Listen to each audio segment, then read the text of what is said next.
Hello everyone, it is Joe here from OmniPoke, the channel that brings you guys everything Pokemon. If you're looking for PTCG live codes, make sure you check out the Potown store. You can get a 5% discount on your orders using that code OmniPoke. For today's video, I'm going to be doing a re-review of the Temporal Forces set review. I normally do this before the new set review comes out, but I actually forgot to do it for this one and was reminded by some comments, so we are going to be zipping through this one real quick. With the context now of what we know, we are getting to the end stages of the Temporal Forces meta, and also we can start touching on how these cards might be going up or down in play based on the upcoming set as well. So it should be still a worthwhile watch. You can see, just pause here if you want to see the rating system, but I'm just going to pop up here, hello, while we zip through some more cards. We start with the A-Specs, and we have the Awakening Drum, as we know it as now, and this is still the main go-to for the Ancient Box archetypes, so I do think it retains its 4-star rating. Ancient Box is within the top 10 decks and has had some pretty decent placements, including a second place at regionals. I think it won the EUIC in seniors, so yeah, definitely a solid archetype, and it is leading the way there, so 4-star seems reasonable. It's basically the only archetype it goes in, but still a good enough one. We have Hero's Cape. Might bump this up to 5, honestly, because it's made it into Pidgeot Builds of Control, which is in the top 10 decks. Snorlax, which is 12th currently, Gardevoir, which is 9th, and then it's also been like a consideration card in some Charizard decks, so I think it's worth bumping this up to 5. It's also in Great Tusk, but that's a really low performing archetype.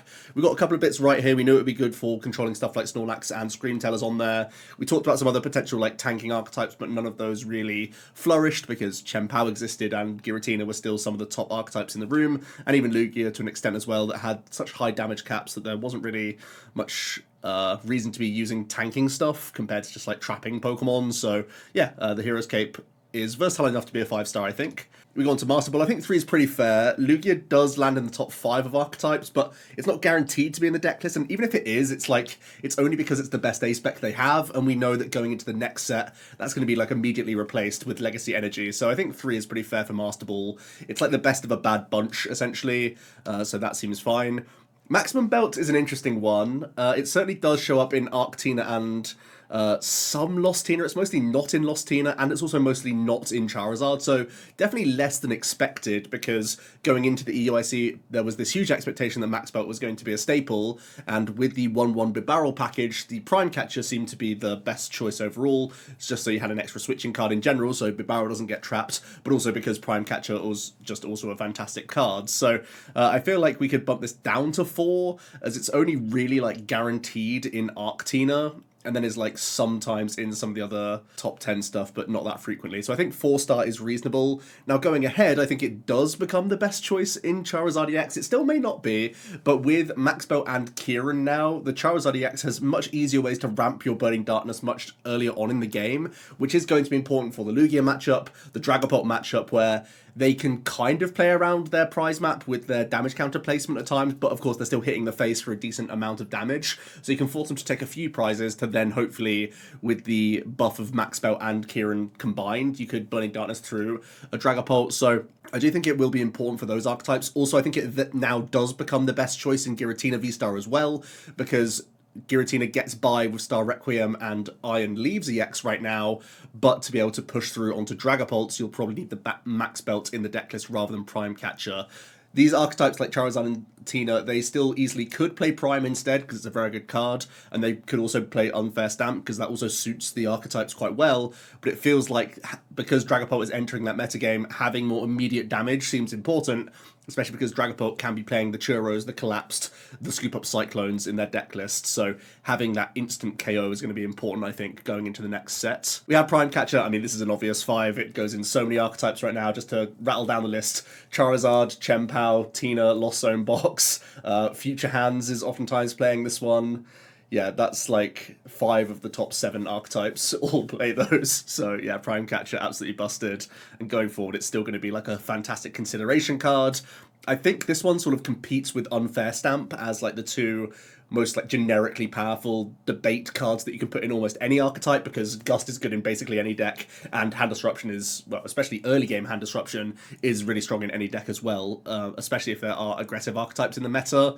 So I think these are 2 of our like standout generically strong cards going ahead. Obvious 5-star. The reboot pod will put down to probably 2-star. I know it mostly did its work in Japan before it even came over to the West, where it was the Champions League choice.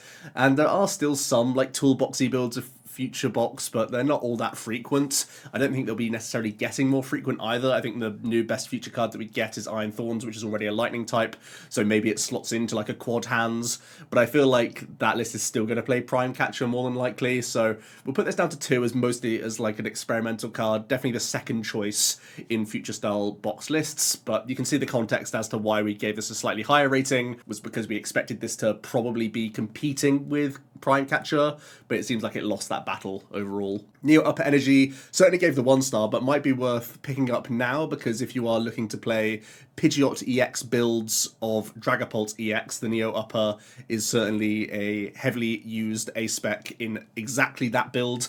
There are also likely going to be Charizard EX builds and likely Xatu builds.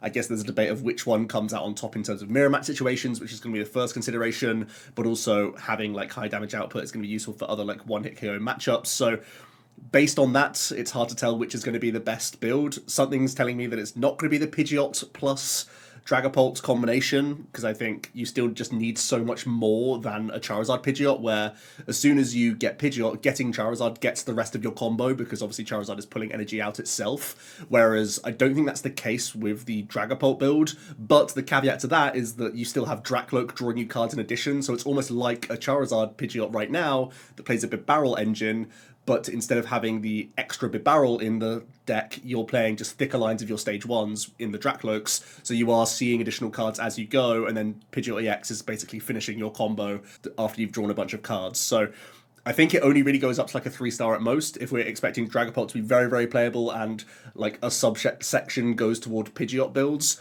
I think that was probably going to be like one of the lesser popular ways to play Dragapult compared to like a TM Evo plus Xatu package and even a Charizard EX package, because Charizard is great at countering the aggressive archetypes like Miraidon and Future Hands, you know, these decks that want to get on the board early, and obviously Charizard is great at combating those aggressive archetypes just by having a really chunky boy in the active that can insta-response on them if they take too many prizes early.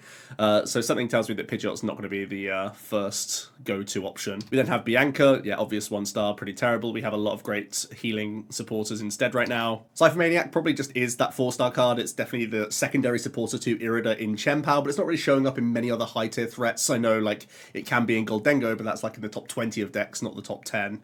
So I think that's the appropriate place to be putting this card, and I don't think there are necessarily many new archetypes that can benefit from this one, so we'll keep it at 4. We then have Eerie at that 5-star. Certainly is a 5-star card. It's found its way into Charizard, it's found its way into Gardevoir, it's obviously in Pidgeot builds of control as well as Blocklax, and it is in Arceus builds as well. This has been like a meta-defining warping card in some respects, where Charizard has had to adapt a lot to deal with this and also incorporate it into its own deck to have a lot of like recursion in their deck list. So this really has been a huge card and is going to continue to be pretty powerful, I think, going ahead, because Snorlax also gains pieces in the new sets like the accompanying flute.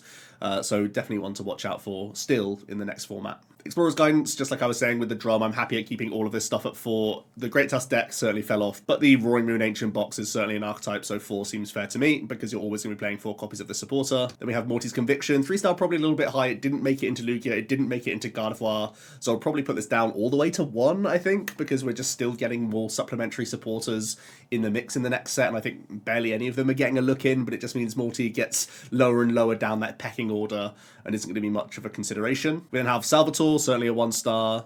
It's just so niche and so limited. I haven't actually thought about this supporter at all in terms of what new stuff comes out, but I think the majority of the good cards all have abilities anyway in the new set, like Dracloak, Blissey, those sorts of Pokemon, so I don't think there's any space for Salvatore to like wiggle into the next set, because you're still having to warp your deck so severely around this card. Interesting to note that Venomoth might get a little bit better with bug catching set. I saw a Venomoth like Monkey Dory Frostlass thing going around Twitter just this week, and I thought that was kind of of interesting and something I hadn't really considered. So Salvatore, thanks for reminding me about Venomoth existing, because that could be a cool combo with Frostlass. Then we have Buddy Buddy Poffin, obvious 5-star. I mean, we can move on from that one. It's just staring us in the face. Delivery Box is that 1-star. I know Jared Grimes played it in Chien-Pao. I think it's woeful. So let's move on. Hand Clippers. This was such an interesting one because we had the full spectrum when this card was initially revealed, and we ended up somewhere down the middle, knowing that it could be a powerful card, but also that there weren't many results around the card. And I think that's essentially where we ended up. Also, it felt like we were rating a lot of Great Tusk stuff quite highly, just looking at those initial slides where Great Tusk was showing up in a lot of those slides. So, yeah, I think that would have been the main home for Great Tusk, and then that kind of fell through. And then the Snorlax archetype doesn't care too much about reducing a hand size when you can just cherry pick things with Airy anyway. So we'll probably put this all the way down to 1. I don't feel like it made it into any archetypes. I don't think there's any new ones that grow such a large hand size that we have to have hand clippers in lists either. So, yeah, I think we go down to 1. Then we have Emergency Board. I think 4's pretty much nailed on, where it's going to be in Tina and Lost Zone, mostly as a 1 count, sometimes 2 on the higher end. With those synergies of Town Store and Arven, that's going to be great. I do think it gets even more valuable going in the next set, though, because there are going to be even more Arven engines, and Emergency Board now has additional synergy with Tatsugiri. Literally all we had was Comfey in this format, and it still made its way to a 4-star card as being a really great help. Now we have an additional low retreat cost Pokemon that we can swing this onto, that can find its way into like Miraidons. Even the Future Hands deck could look to have this card because they're obviously playing a high Arven and Town Store count, so going to be great for aggressive archetypes, could also be good for setup decks as well. It's found its way into Dragapult and such, so yeah, certainly could be an even better option going ahead. Then we have Heavy Baton. I do think we bumped this up to 4 because it was like the guaranteed staple of kind of what keeps Iron Hands in the game at times, and does force that immediate lost vacuum, otherwise you can kind of checkmate with Baton entirely. And Future Hands had such a good EUIC and has continued to pop up, mostly with Yuho still, but it has continued to do just well enough to still be in those top 10 decks. It's actually at 6th right now, so yeah, it's doing fine, to be honest with you, even with Charizard being just that popular. So yeah, I think we bumped this up to 4-star. Interesting to note that Blissey and also Iron Thorns both have 4 retreat cost, and they're both like valid cards, so maybe it's not just a purely Iron Hands card going ahead. Just a small thing to bear in mind there. Dangerous Strungle, 1-star, yeah, that one's pretty obvious. I don't think that changes. Full Metal Lab also sticking at 1. I think that's completely fine as well. Mist Energy, I think I like it at the 5. I think we got a little bit bailed out by Pidgeot Control being so good, but it has shown up still in a number of Charizard archetypes, and is still really relevant for Lugia as well, and was one of the reasons why it still has like a selling point in this format. So yeah, I think it definitely does the job and will continue to be a solid card going forward. Lugia is continuing to look really threatening in the next set, so I think Mist Energy is going to be still a really big card in the format. So much so that we are going to have E-Hammer and Temple of Sinnoh in a number of archetypes as well going ahead. So getting on to the summary, I think we were a little bit high on Reboot Pod. Max Belt and Hero's Cape can probably flip-flop in their ratings, and I think just it's the Hand Clippers and the Morty that we were a little bit too high on. Yeah, otherwise I think we were pretty on the money for this one. Getting into the EXs, Torterra, obvious 1-star card, way too much work to set up, and the selling point wasn't there. Even with Charizard being as popular as it was, something like this still isn't good enough. Radzard would still just have a field day, so yeah.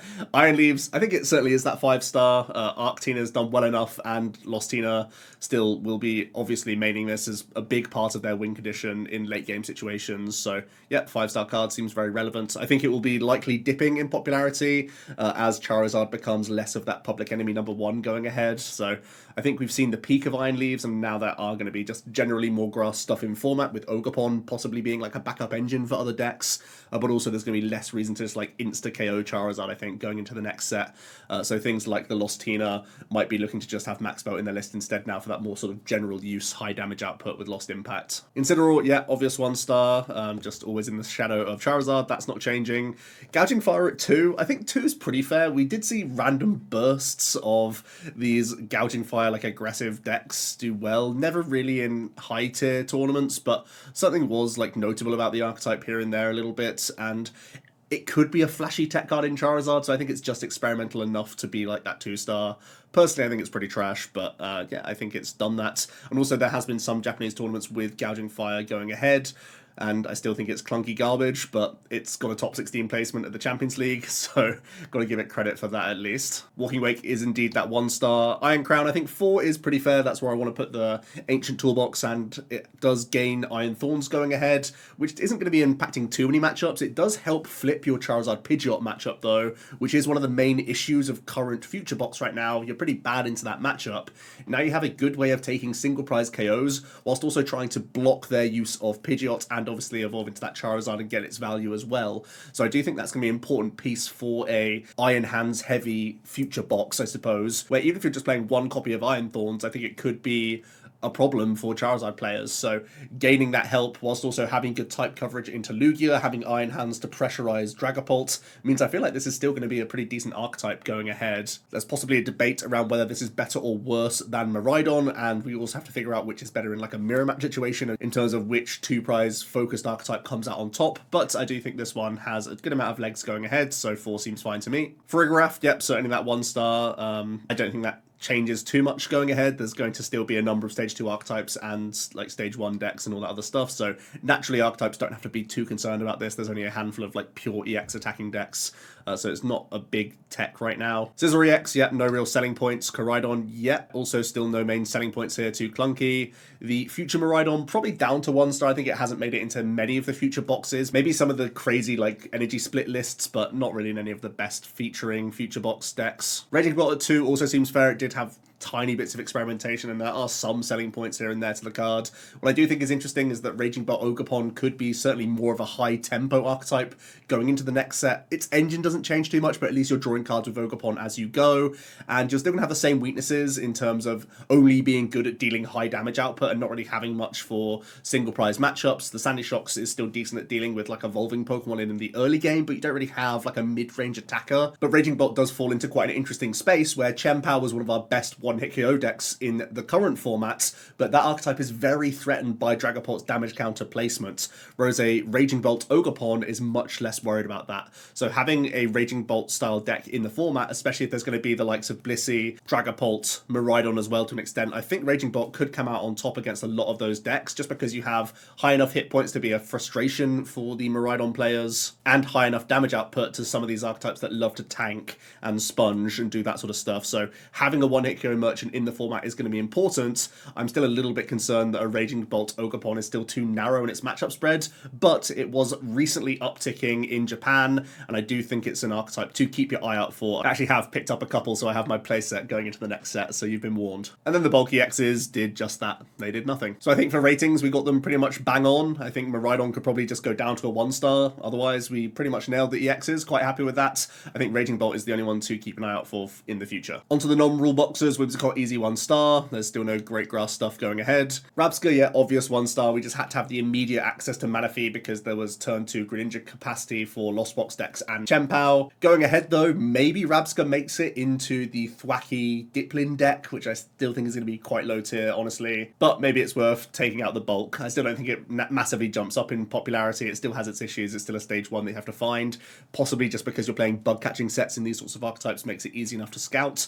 But I still think there's going to be consistency issues with trying to tech in this line. Fraligator, yeah, easy 1-star. I don't think that's going to change. We'll drop this Iron Hands down to a 1. Even with great type coverage, it's too much work to commit that many energy to one Pokemon just to get blown up immediately. Fluttermane at 3 I think is a little bit harsh. I think we bump up to 4-star because not only was it worthwhile in most of the Ancient Box archetypes at like a 3/4 count at the highest end, but also it has featured into Gardevoir. It's also a great card to keep in mind because Iron Thorns now exists, so it's going to remain in Gardevoir, but could also be a tech inclusion in a lot of the Lugia archetypes, so that you can throw the Flutter in the active, deactivate your opponent's Iron Thorns, which is deactivating your entire board, so you can actually still get your summoning start off. I still think any deck that's going to be playing Iron Thorns is going to be a bad matchup because it's mostly going to be a low to the ground lightning deck like Miraidon or Future Hands, but it at least means you can actually summon, which is going to be quite an important option going ahead. Yet both the Valiants are 1-star. They weren't worthwhile in the future decks. Relicanth, there weren't that many great options, and I still think there aren't going into the next set, so yeah, remains 1-star. Still a good card to keep in mind for the future though. Great Tusk may have been one of our most overrated archetypes. The community were kind of in line with us here though, but yeah, Great Tusk really didn't do that great. It's not even the top 25 of archetypes performing in this format. That is pretty poor, so we'll drop it down to 2-star for something you'll find on PTG Live and nowhere else. Sandy Shocks certainly was that 1-star, but if we are thinking the Raging Bolt archetype's going to be a thing, I do like this for being an early game beat stick,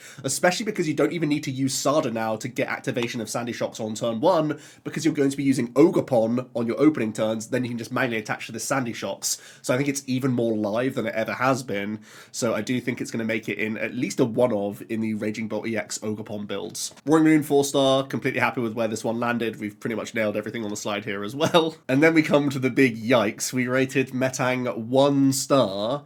Now, before you come yelling at me and saying I'm a doofus, Dialga Metang is only the 13th best performing deck in this format. Yes, it got a win with Hedrick and is a high-profile archetype, but that doesn't make it suddenly a phenomenal deck. Yes, Metang is better than we expected, certainly, and I obviously hold my hands up for getting this one wrong, but Dialga still isn't a top-tier threat. Now, what I will say, similar to what I was saying about Raging Bolt, is that Star Chronos essentially allows Dialga to carve out one-hit KO turns by taking 2 turns, but also that Metal Blast can ramp to such high damage output, especially against things like Dragapult that won't have immediate one-hit KO answers to it, unless they're playing Radzard rather than Rad Alakazam. So I do think Dialga still has legs going into the next set. I can see why it can be a problem for Miraidon players, I can see it being a problem for Blissey lists, so I actually do still like Dialga Metang. I think it might make an argument for itself to break into that top 10, maybe the lower end of the top 10 going into the next set, because it still is so versatile, and I have really been impressed with the archetype overall. It still hasn't had those results behind it, so I'm kind of between 3 and 4-star on Metang. Where do you think it should lie?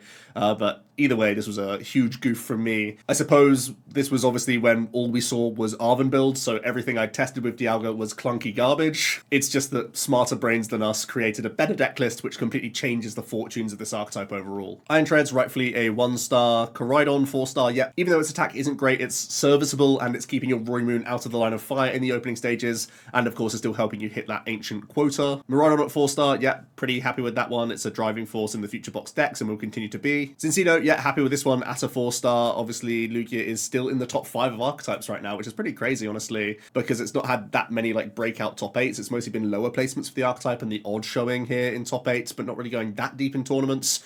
Cinccino still goes into new Lugia in the next set, and it's looking to uptick thanks to Legacy Energy. I don't want to say Lugia's back in like the Aurora era, because it's still a little bit clunky and still has to jump through a little bit more hoops than it used to, but it is getting to that point where you can at least move your fish out the active. You have multiple ways of taking upgrades with Hands and Cinccino now, so there are big selling points to the archetype once again. There's also the Carmine supporter, which I think is really important for the archetype as well, so you can just have early game dig as well as discard for Archeops. So yeah, Lugia's looking good next set. Cinccino is going to still be a front runner in that archetype. You do have to play 70 hit point Mincinos now, which is a small issue because you used to love using Call for Family for consistency, but I think you take that trade-off overall. Looks like we were also a little bit harsh on the Dunsparce. The Roaring Moon EX, the Dunsparce archetype, isn't quite in the top 10, just outside it actually, of archetypes in terms of limitless points, but it was certainly better than we expected and actually like helped form a mid-tier archetype. Unfortunately, it's looking like it's going to be like a one-and-done situation because Dunsparce only has 60 hit points. That's a massive red flag if we're expecting lots of Dragapult, so essentially this engine once again becomes unusable, which is such a shame because it is certainly a cool one and was the main reason why Roaring Moon EX stayed afloat. So for our non-rule box summary then, Great Tusk falls down a little bit, Fluttermane maybe gets a bit of a buff, the Metang was done dirty, and the Dunsparce could also shift up a little bit, but it's going to be going straight back down those ratings in the next set anyway. Hope you enjoyed today's set re-review of Temporal Forces. Let me know your thoughts down below. Thanks so much for watching, and I'll see you tomorrow for another one. Cheers.